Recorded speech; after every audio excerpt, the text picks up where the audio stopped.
7 tetori 2 viteve më parë mbeti dita që ndryshoi përgjithmonë lindjen e mesme në atë që Hamasi e cilësoi si sulmin më të madh dhe më të organizuar ndaj shtetit hebre.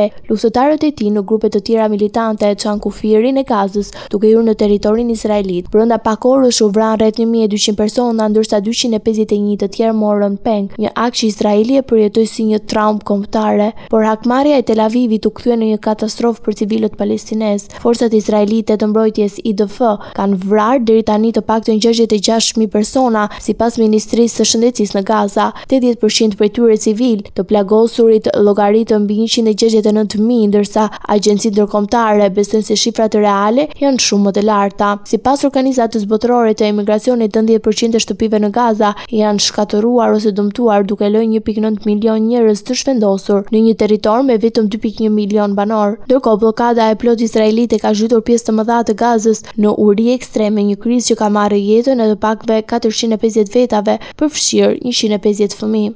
Izraeli justifikon ofensivën me të drejtën për vetëmbrojtje dhe mohon akuzat për gjenocid, por ndërkohë ka zgjeruar shtrirjen ushtarake përtej Gazës, duke goditur objektivat në Iran, Liban, Siri, Yemen dhe Irak, ku janë vrarë figura të larta të Hamasit. Sot, pas 2 vitesh luftë, as Hamasi nuk është dukur, as Izraeli nuk është më i sigurt. Të dyja palët përballen me presion të jashtëzakonshëm ndërkombëtar për armë pushim, ndërsa sytë janë drejtuar tek plani i paqes i Donald Trump, që synon të japë fund konfliktit. Por siç e theksojnë analistët, dhe nëse lufta ndalet, plagët e Gazës do të mbeten të hapura për shumë kohë.